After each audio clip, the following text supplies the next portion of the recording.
നാരായണം നമസ്കൃത്യ നരം ചൈവ നരോത്തമം ദേവീം സരസ്വതീം വ്യാസം തതോ ജയമുദീരേ. മഹാഭാരതം കഥകളുടെ പുതിയൊരു വീഡിയോയിലേക്ക് ഏവർക്കും സ്വാഗതം. ഞാൻ ഋജുരാമൻ. മഹാഭാരതത്തിലെ ആദ്യത്തെ അധ്യായമായിട്ടുള്ള ആദിപർവത്തിലെ ഉപാധ്യായമായിട്ടുള്ള സംഭവപർവത്തിലെ കഥകളാണ് നമ്മൾ കേട്ടുകൊണ്ടിരിക്കുന്നത്. അപ്പം നമ്മൾ ഇത് കഴിഞ്ഞ ദിവസത്തെ വീഡിയോ ഇട്ട സമയത്ത് എനിക്ക് മെസ്സേജായിട്ട് 2 നിർദ്ദേശങ്ങൾ തന്നിട്ടുണ്ടായിരുന്നു. ഞാൻ വിട്ടുപോയ 2 കാര്യങ്ങൾ പറയാൻ വേണ്ടിയിട്ട്, ഓർമ്മിപ്പിക്കാൻ വേണ്ടിയിട്ടായിരുന്നു. അതിൽ സുമാജി എന്ന് പറയുന്ന വ്യക്തിയോടും അതോടൊപ്പം തന്നെ പ്രവീൺജി, അദ്ദേഹം നേരത്തെയും എന്നോട് ഈ മെസ്സേജിലൂടെ സംബന്ധിച്ചിട്ടുള്ളതാണ്. അദ്ദേഹത്തിനോടുമുള്ള വലിയൊരു നന്ദി ആദ്യം തന്നെ അറിയിക്കുകയാണ്. അപ്പം അക്കാര്യങ്ങൾ ശരിക്കും പറയുകയാണെങ്കിൽ നോട്ട് എഴുതിയിട്ടാണ് ഞാൻ പറഞ്ഞുകൊണ്ടിരുന്നത്. പക്ഷേ ഈ ഇന്നലെ ഇത് ഭീമന്റെ കഥയൊക്കെ ഒരുപാട് മനസ്സിൽ ഉറച്ചതാണെന്നുള്ളൊരു വിശ്വാസത്തിൽ ഞാൻ പിന്നെ അത് നോട്ട് ഒഴിവാക്കിയിട്ട് പറഞ്ഞു. അതുകൊണ്ടാണ് സംഭവിച്ചത്. അതുകൊണ്ട് വീണ്ടും നോട്ട് തയ്യാറാക്കി തന്നെ പറയാമെന്നുള്ള തീരുമാനത്തിലാണ് എന്തായാലും. അപ്പം ഇത് വലിയ സന്തോഷം തരുന്ന കാര്യമാണ്. എന്നുവെച്ചാൽ ഇത്ര കീനായിട്ട് ഒബ്സർവ് ചെയ്യുന്ന, മഹാഭാരതത്തെ കുറിച്ചിട്ട് വളരെ ജ്ഞാനമുള്ള ആൾക്കാരും ഇത് കേൾക്കുന്നുണ്ട്, അവർ ഇത് പൂർണ്ണമായിട്ടും കേൾക്കുന്നുണ്ടെന്നുള്ള ഒരു കാര്യം വലിയൊരു സന്തോഷം തരുന്ന ഒരു കാര്യമായിട്ടാണ് ഞാൻ വിചാരിക്കുന്നത്. ഈ 2 പേരോടുമുള്ള നന്ദി ഈ അവസരത്തിൽ അറിയിക്കുകയാണ്. വിട്ടുപോയ കാര്യം ഞാൻ ഉടനെ തന്നെ പറയുന്നുണ്ട്. അതോടൊപ്പം തന്നെ ഇന്ന് അവിചാരിതമായിട്ട് എൻ്റെ വൈഫ് മെഡിക്കൽ കോളേജിലാണ് പഠിച്ചത്, തിരുവനന്തപുരം. അപ്പം വൈഫും അവിടെ പഠിച്ചുകൊണ്ടിരുന്ന സമയത്ത് അവരുടെ സൂപ്പർ സീനിയറായിട്ട് പഠിച്ച വിജയകൃഷ്ണൻ എന്ന് പറയുന്ന ഒരു അദ്ദേഹമുണ്ട്. അപ്പം അന്ന് മുതലേ ഞാൻ ഇദ്ദേഹത്തിൻ്റെ പേര് കേൾക്കുന്നുണ്ടായിരുന്നു. കോളേജിൽ ഒരുപാട് കാര്യങ്ങൾ ഉത്തരവാദിത്വം എടുത്തിട്ട് വിജയകൃഷ്ണന്റെ ബാച്ച് എന്നും പറഞ്ഞുകൊണ്ട് തന്നെ ആണ് അദ്ദേഹം പഠിച്ച ആ ബാച്ച് അറിയപ്പെട്ടിരുന്നത്. അപ്പം അത്രയും ഉത്തരവാദിത്വം എടുത്ത പവർഫുൾ ആയിട്ടുള്ള വ്യക്തിത്വമാണ് അദ്ദേഹം. ഇന്ന് ശ്രീചിത്രയിൽ പ്രവർത്തിച്ചുകൊണ്ടിരിക്കുകയാണ്. അദ്ദേഹത്തിനെ അവിടെ വെച്ചൊന്ന് കാണാൻ വേണ്ടിയിട്ടുള്ള ഒരു അവസരം എനിക്കുണ്ടായി. ഞാൻ സംസാരിച്ചിരുന്നു. അപ്പൊ അദ്ദേഹത്തിന് എൻ്റെ വൈഫിന്റെ ഒരു ആതിര എന്നാണ്. ആതിര ഈ ലിങ്കൊക്കെ അയച്ചു കൊടുത്തോണ്ടിരിക്കുന്നുണ്ടായിരുന്നു. അപ്പൊ അദ്ദേഹവുമായിട്ട് ഇന്ന് അവിചാരിതമായിട്ട് സംസാരിക്കാൻ വേണ്ടിയിട്ടുള്ള ഒരു അവസരം ഉണ്ടായി. അപ്പൊ ഈ മഹാഭാരതത്തെ കുറിച്ചിട്ട് അദ്ദേഹം എൻ്റെ വൈഫിനോട് ഒരുപാട് പുകഴ്ത്തി പറഞ്ഞപ്പോൾ വൈഫ് എന്നോട് തന്നെ നേരിട്ട് പറഞ്ഞോളാൻ വന്ന് എൻ്റെ അടുത്ത് കൊണ്ട് ഫോൺ തന്നു. അപ്പോൾ ഒരുപാട് പുകഴ്ത്തി പറഞ്ഞു. അത് ഹൃദയത്തിൽ നിന്ന് പറയുന്നത് നമുക്ക് കേൾക്കുമ്പോൾ മനസ്സിലാവും.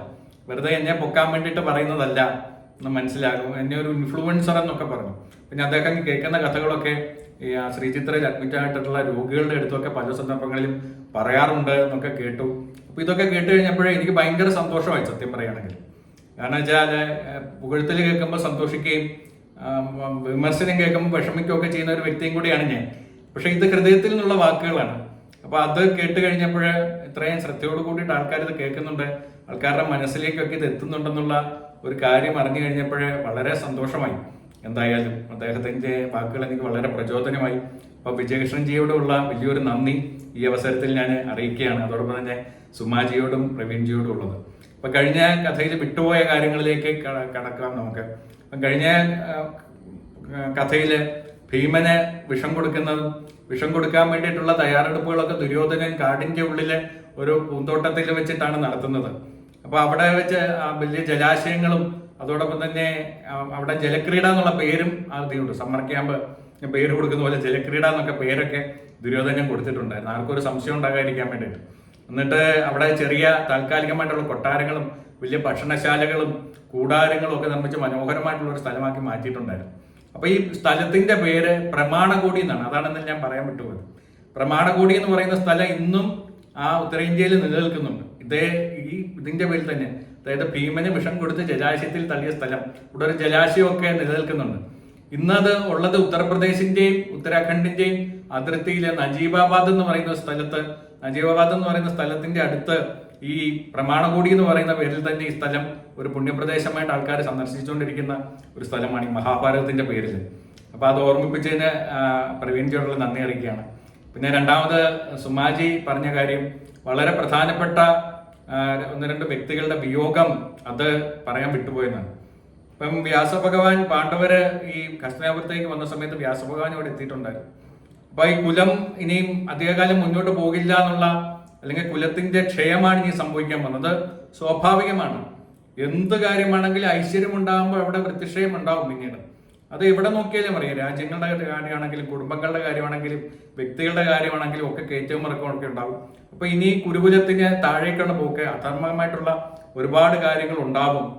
അധർമ്മ പ്രവർത്തികളും മോശമായിട്ടുള്ള കാര്യങ്ങളും ഒക്കെ ഉണ്ടാകും. അപ്പൊ അമ്മ ഇതൊന്നും കാണാതിരിക്കുന്നതാണ് നല്ലതെന്ന് സത്യവതിയോട് എന്നിട്ട് വേദവ്യാസ ഭഗവാൻ നിർദ്ദേശം വെക്കും. അപ്പൊ ഇത് കേട്ട് കഴിഞ്ഞപ്പോഴേ സത്യവതി അംബികയുടെയും അംബാലികയുടെയും അടുത്ത് ചെന്നിട്ട് ഇവരുടെ അടുത്ത് ഈ കാര്യങ്ങളൊക്കെ പറഞ്ഞിട്ട് ഇവരെ വാനപ്രസ്ഥം സ്വീകരിച്ചിട്ട് കാട്ടിലേക്ക് പോവുകയും അതോടൊപ്പം തന്നെ യോഗമാർഗത്തിലേക്ക് മാറുകയും കഠിനമായിട്ടുള്ള തപസ്സിലേക്ക് മാറി അങ്ങനെ ദേഹത്യാഗം ചെയ്യുകയും ചെയ്യുകയാണ് ചെയ്യുന്നത്. അങ്ങനെ അവരുടെ സ്വർഗപ്രാപ്തിയിലേക്ക് എത്തിയെന്നാണ്. അപ്പൊ മഹാഭാരതത്തിലെ വളരെ പ്രാധാന്യത്തോടു കൂടിയിട്ട് വ്യാസഭഗവാൻ പറയുന്ന കഥാപാത്രങ്ങളാണ് ഇവർ 3 പേരും. അവരുടെ വിയോഗം അങ്ങനെ ഈ സമയത്ത് സംഭവിച്ചു എന്നാണ്.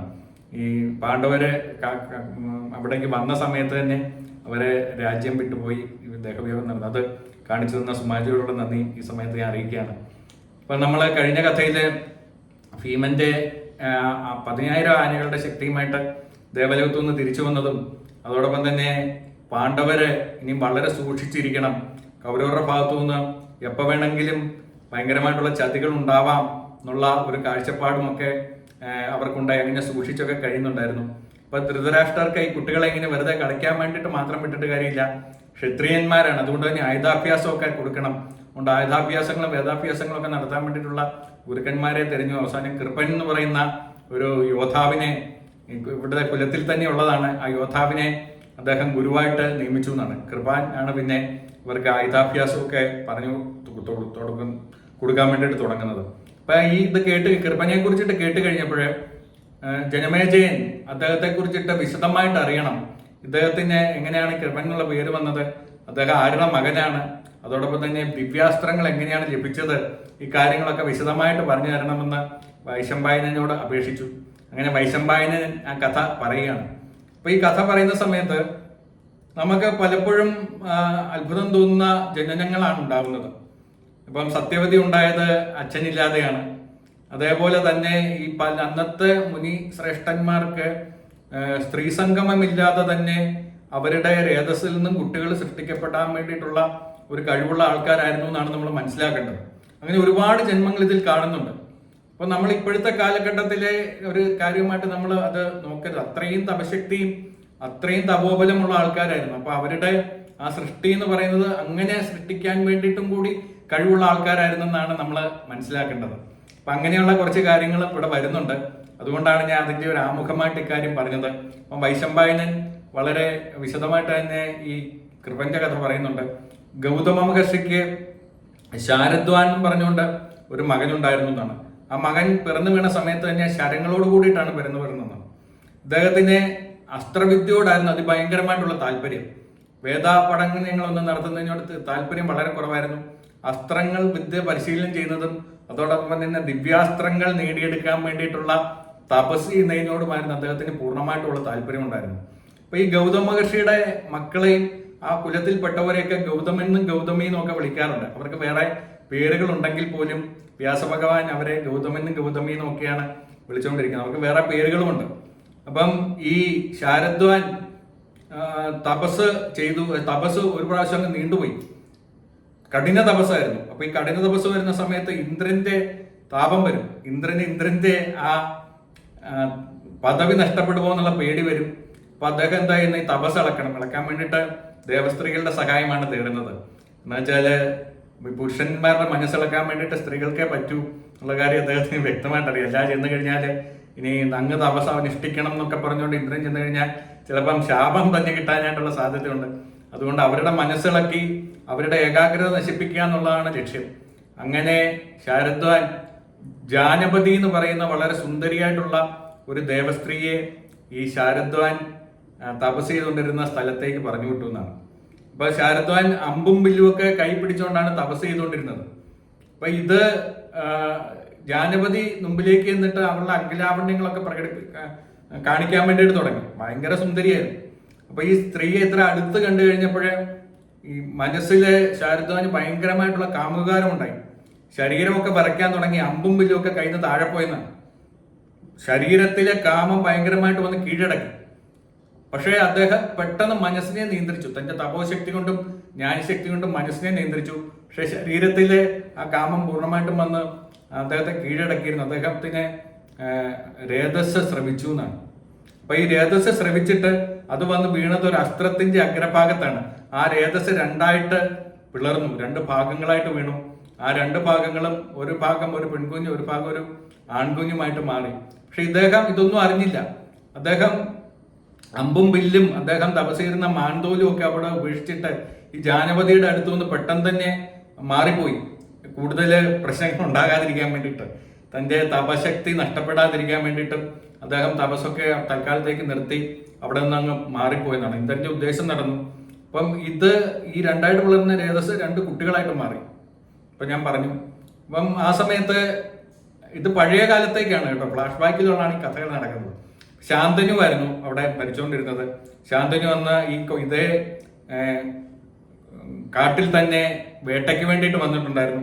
വേട്ടയ്ക്ക് വേണ്ടി വന്ന സമയത്ത് ഒരു സൈനികൻ ഇന്ന് വരുന്ന സമയത്ത് 2 കുട്ടികള്, ഒരു ആൺകുട്ടിയും പെൺകുട്ടിയും തേജസ്സോട് കൂടിയിട്ട് അവിടെ കിടക്കുന്ന കണ്ടു. അതോടൊപ്പം തന്നെ അമ്പും വില്ലും മാൻതോലും ഒക്കെ കണ്ടു. അപ്പം ഏതോ ഒരു ബ്രാഹ്മണ ശ്രേഷ്ഠന്റെ കുട്ടിയാണെന്നുള്ള കാര്യം ഈ സൈനികന് മനസ്സിലായി. സൈനികൻ ഈ കുട്ടികളെ എടുത്തുകൊണ്ട് ഈ ശാന്തനുവിന്റെ അടുത്തുകൊണ്ട് കൊടുത്തു. കുട്ടികളെ ശാന്തനു സ്വന്തം മക്കളെ പോലെ തന്നെ സ്വീകരിച്ചു. അവരെ കൊട്ടാരത്തിലേക്ക് കൊണ്ടുപോയി. അവർക്ക് കൃപിന്നും കൃപനും പേരിട്ടു. അപ്പൊ ആ സമയത്ത് ഈ ശാരദ്വാൻ അദ്ദേഹം തപസ്സിന്റെ ഇടയിൽ അദ്ദേഹത്തിന്റെ ദിവ്യദൃഷ്ടിയിലൂടെ തനിക്ക് കുട്ടികളുണ്ടായ വിവരവും അതോടൊപ്പം തന്നെ ശാന്തനുവിന്റെ രാജ്യത്തിൽ അവര് ജീവിക്കുന്നുണ്ടെന്നുള്ള കാര്യമൊക്കെ അദ്ദേഹത്തിന് മനസ്സിലായി. അദ്ദേഹം കൊട്ടാരത്തിലേക്ക് വന്നു. ആ വൃത്താന്തങ്ങളെല്ലാം പറഞ്ഞു. ഇത് തന്റെ മക്കളാണെന്നും തന്റെ ഗോത്രത്തിൽപ്പെട്ടതാണെന്നും ഒക്കെ പറഞ്ഞു. അങ്ങനെ ഇവർക്ക് വിദ്യാഭ്യാസം കൊടുക്കാൻ വേണ്ടിയിട്ടുള്ള കാര്യം അദ്ദേഹം ഏറ്റെടുത്തു. ഇവർക്ക് വേദാഭ്യാഭ്യാസങ്ങളൊക്കെ ചെയ്തു കൊടുത്തു. അതോടൊപ്പം തന്നെ കൃപനെ അസ്ത്രവിദ്യയിൽ അഗ്രഗണ്യനാക്കിയെന്നാണ്. അദ്ദേഹം നമുക്ക് വിശദമായിട്ട് പിന്നെ കൃപന്റെ യുദ്ധ നൈപുണ്യമൊക്കെ നമ്മൾ പിന്നീട് കാണുന്നുണ്ട്. അപ്പൊ കൃപാചാര്യരായിട്ട് അദ്ദേഹം മാറി. അദ്ദേഹം ഒരു ആചാര്യനായിട്ട് മാറി. അസ്ത്രവിദ്യയില് ദിവ്യാസ്ത്രങ്ങളൊക്കെ ധാരാളം അദ്ദേഹം ശാരദ്വാനിൽ നിന്നും ഏറ്റുവാങ്ങിയതാണ്. അങ്ങനെയാണ് ഈ കൃപൻ ഇവിടെ അവരുടെ ഗുരുവായിട്ട് വന്നത്. അങ്ങനെ അത് പറഞ്ഞു കൊടുത്തു കഴിഞ്ഞപ്പം ഭീഷ്മർക്ക് ഈ കൃപരുടെ ശസ്ത്രവിദ്യ മാത്രം പോരാ, കുട്ടികൾക്ക് കുറച്ചുകൂടെ ഇതിനെക്കുറിച്ച് അറിവുള്ള ആള് ഇവർക്ക് ഗുരുവായിട്ട് കിട്ടിയാൽ കൊള്ളാമെന്നുള്ള ഒരു ആഗ്രഹം വന്നു. അങ്ങനെ ദ്രോണരെ പരിചയപ്പെട്ടു ഭീഷ്മാചാര്യർ. ആ ദ്രോണരെ എങ്ങനെയാണ് പരിചയപ്പെട്ടതെന്നുള്ളതൊക്കെ നമ്മൾ അടുത്ത ഒരു വീഡിയോയിൽ വളരെ വിശദമായിട്ട് കേൾക്കും. അപ്പൊ ഈ ദ്രോണരെ എങ്ങനെയാണ്, ദ്രോണരെ കുറിച്ച് കേട്ട് കഴിഞ്ഞപ്പോൾ വൈശമ്പായന് പെട്ടെന്ന് അദ്ദേഹത്തിന് എങ്ങനെയാണ് ഈ അസ്ത്രവിദ്യയിലൊക്കെ വലിയ വിദഗ്ധനായത്, അതോടൊപ്പം തന്നെ അദ്ദേഹത്തിന് എന്താണ് ഈ പേര് വരാൻ വേണ്ടിയിട്ടുള്ള കാരണം, ഈ ചോദ്യങ്ങളൊക്കെ അദ്ദേഹത്തിന്റെ മനസ്സിൽ വന്നു. അത് വൈശമ്പായനോട് ചോദിച്ചു. അപ്പം വൈശമ്പായനൻ അതിനെക്കുറിച്ചിട്ട് തന്നെ വിശദമായിട്ട് പറയാൻ വേണ്ടിയിട്ട് തുടങ്ങിയതാണ്.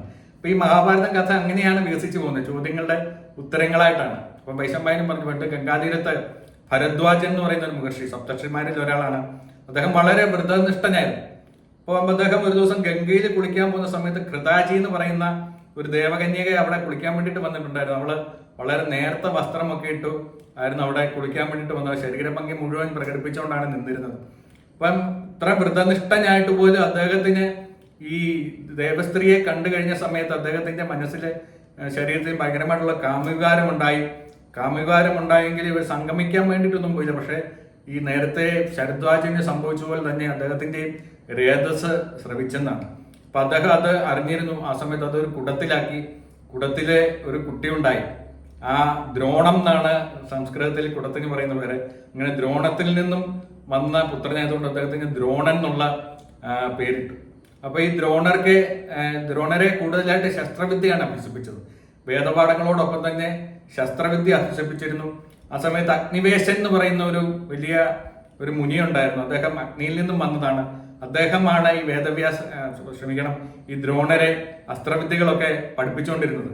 അപ്പൊ അദ്ദേഹം ഈ അസ്ത്രവിദ്യ ഈ അഗ്നിവേശന്റെ ആശ്രമത്തിൽ നിന്ന് പഠിച്ചുകൊണ്ടിരുന്ന സമയത്ത് ഭരദ്വാജന്റെ സുഹൃത്തായിട്ട് പൃഷദൻ എന്ന് പറയുന്ന ഒരു രാജാവുണ്ടായിരുന്നു. അദ്ദേഹം ഉത്തര പാഞ്ചാലത്തെ രാജാവായിരുന്നു. അദ്ദേഹത്തിന്റെ പുത്രനായിട്ടുള്ള ദ്രുപദനും അവിടെ പഠിക്കാൻ വേണ്ടിയിട്ട് വന്നിട്ടുണ്ടായിരുന്നു. ഇവർ ഒരുമിച്ചാണ്, ഈ ദ്രോണരും ദ്രുപദനും ഒരുമിച്ചാണ് ഈ നിവേശന്റെ കൂട്ടത്തിൽ നിന്നിട്ട് അസ്ത്രവിദ്യകളെല്ലാം പഠിച്ചത്. അവരാ സമയത്ത് കൂട്ടായിരുന്നു. അതിനെക്കുറിച്ചിട്ടൊക്കെ പിന്നീട് വളരെ വിശദമായിട്ട് വരുന്നുണ്ട്. അപ്പം ഈ അസ്ത്രവിദ്യയൊക്കെ പഠിച്ചതിന് ശേഷം ഇവർ പിരിഞ്ഞു. പാഞ്ചാല രാജ്യത്തേക്ക് ദ്രുപദൻ തിരിച്ചുപോയി ഉത്തര പാഞ്ചാലത്തെ രാജാവായിട്ട് മാറി. ദ്രോണര് അവിടെ തന്നെ ഈ തപസ് തുടർന്നു. പക്ഷേ ഭരദ്വാജ മഹർഷിക്ക് ദ്രോണരിൽ നിന്നും കുട്ടികൾ ഉണ്ടാകണം എന്നുള്ള ദ്രോണർക്ക് പുത്രലാഭം ഉണ്ടാകണമെന്നുള്ള ഭയങ്കരമായിട്ടുള്ള ആഗ്രഹം ഉണ്ടായിരുന്നു. അങ്ങനെ അച്ഛന്റെ ഇംഗിതത്തിന് വേണ്ടിയിട്ട് ദ്രോണാചാര്യര് കൃപിയെയാണ് വിവാഹം കഴിക്കുന്നത്. ഇവരിൽ നിന്ന് ഇവർക്കൊരു പുത്രൻ ഉണ്ടാകുന്നു. ഈ പുത്രൻ ജനിച്ച സമയത്ത് ഉച്ചൈസ്രവസിന്റെ ശബ്ദത്തില് കിടന്ന് കൂവിന്നാണ്. ഉച്ചൈസ്രവസ് എന്ന് പറയുന്നത് ദേവേന്ദ്രന്റെ കുതിരയാണ്. കുതിരയുടെ ശബ്ദം ഉണ്ടാക്കി ഭയങ്കരമായിട്ട്. അപ്പൊ ഈ കുതിരയുടെ ശബ്ദം ഉണ്ടാക്കിയിട്ട് അശുദ്ധം എന്നാണ് കുതിരയ്ക്ക് പറയുന്നത്. ഈ അശുദ്ധത്തിന്റെ ശബ്ദം ഉണ്ടാക്കിയത് കൊണ്ട് അവനെ അശുദ്ധാത്മാവ് എന്നാണ് പേരിട്ടത്. അപ്പം ഈ ദ്രോണര് അസ്ത്രവിദ്യയിലൊക്കെ ഭയങ്കര ദക്ഷനാണെങ്കിൽ അദ്ദേഹം കാട്ടിലാണ് താമസിച്ചുകൊണ്ടിരുന്നത്. അപ്പം കുട്ടികളും ഭാര്യയൊക്കെയായി. പക്ഷേ ധനത്തിന്റെ കാര്യത്തിൽ അദ്ദേഹം അങ്ങേറ്റത്ത് ദരിദ്രനായിരുന്നു. അപ്പൊ ആ സമയത്താണ് ഈ പരശുരാമൻ ഒരുപാട് ദാനധർമ്മങ്ങൾ ചെയ്യുന്നുണ്ടെന്നുള്ള കാര്യം അദ്ദേഹത്തിന് മനസ്സിലായി. അങ്ങനെ പരശുരാമനെ കാണാൻ വേണ്ടിയിട്ട് അദ്ദേഹം എല്ലാ ശിഷ്യന്മാരോടും ഒപ്പം ഈ പരശുരാമന്റെ അടുത്തേക്ക് ചെന്നു. അപ്പൊ അദ്ദേഹം ദാനധർമ്മങ്ങളൊക്കെ കഴിഞ്ഞിട്ട് കാട്ടിലേക്ക് പോകാനുള്ള സമയത്താണ് ദ്രോണാചാര്യ ചെല്ലുന്നത്. ദ്രോണാചാര്യ ചെന്നിട്ട് സ്വന്തമായിട്ട് പരിചയപ്പെടുത്തി. ഭരദ്വാജന്റെ മകനാണ്, കുലവും കാര്യങ്ങളൊക്കെ പറഞ്ഞ് മനസ്സിലാക്കി. അപ്പം പറഞ്ഞു, നിനക്ക് എന്താണ് വേണ്ടതെന്ന് പരശുരാമൻ ചോദിച്ചപ്പോൾ പറഞ്ഞു, എനിക്ക് അങ്ങയുടെ അടുത്ത് നിന്ന് അനവധി ധനം വേണം എന്ന് പറഞ്ഞു. അപ്പൊ പറഞ്ഞു, എന്റെ ധനം മുഴുവനും ഞാൻ ധനവും നേടിയെടുത്ത രാജ്യങ്ങളും എല്ലാം വിപ്രന്മാർക്ക് അല്ലെങ്കിൽ ബ്രാഹ്മണന്മാർക്ക് ഞാൻ ദാനം ചെയ്തു കഴിഞ്ഞു. ഈ രണ്ട് കാര്യങ്ങളെ എൻ്റെ കയ്യിൽ ബാക്കിയുള്ളൂ. ഒന്നെൻ്റെ ഈ ശരീരവും അതോടൊപ്പം തന്നെ ഞാൻ നേടിയെടുത്തിട്ടുള്ള ദിവ്യാസ്ത്രങ്ങളും മാത്രമേ ഉള്ളൂ എന്ന് പറഞ്ഞു. അപ്പൊ ഇത് ഏതെങ്കിലും നിനക്ക് ഞാൻ തരാമെന്ന് പറഞ്ഞു. അപ്പം ദ്രോണർ ഒരു മടിയുമില്ലാതെ അല്ലെങ്കിൽ തിരിച്ചൊന്നും ആലോചിക്കാനില്ലാതെ പറഞ്ഞു, എനിക്ക് ദിവ്യാസ്ത്രങ്ങൾ മതി എന്ന് പറഞ്ഞു. ആ ദിവ്യാസ്ത്രങ്ങളെല്ലാം പരശുരാമന് അറിയാവുന്ന, ഭാർഗവരാമന് അറിയാവുന്ന എല്ലാ ദിവ്യാസ്ത്രങ്ങളും അതിന്റെ പ്രയോഗ വിധികളും അതോടൊപ്പം തന്നെ സംഹാര വിധികളും എല്ലാം വളരെ വിശദമായിട്ട് തന്നെ ഈ ദ്രോണർക്ക് കിട്ടി. അങ്ങനെയാണ് എല്ലാ ദിവ്യാസ്ത്രങ്ങളും അറിയാവുന്ന ഒരു ഗുരുവായിട്ട് അദ്ദേഹം മാറിയത്. പിന്നീട് അദ്ദേഹം പാണ്ഡവരുടെ ഗുരുവായിട്ട് മാറിയതും ദ്രുപനുമായിട്ടുള്ള ബന്ധവും ഒക്കെ വളരെ വിശദമായിട്ട് നമുക്ക് അടുത്തൊരു വീഡിയോയിൽ കേൾക്കാം. അപ്പോൾ ഇത് സ്ഥിരമായിട്ട് കേൾക്കുന്ന എല്ലാവർക്കും, ഇടയ്ക്ക് കേൾക്കുന്ന എല്ലാവർക്കും എൻ്റെ ഭാഗത്തുനിന്നുള്ള നന്ദി അറിയിക്കുകയാണ്. കൂടുതൽ ആൾക്കാരിലേക്ക് പ്രചരിപ്പിക്കണം. എല്ലാവരും കേൾക്കേണ്ടതാണിത്. നമ്മുടെ ഭാരതത്തിൻ്റെ കഥയാണ്, നമ്മുടെ ചരിത്രമാണ്. അപ്പം എല്ലാവർക്കും എൻ്റെ ഹൃദയത്തിലുള്ള നന്ദി അറിയിക്കുകയാണ്. അടുത്ത വീഡിയോയിൽ നമുക്ക് വീണ്ടും കാണാം. നമസ്കാരം.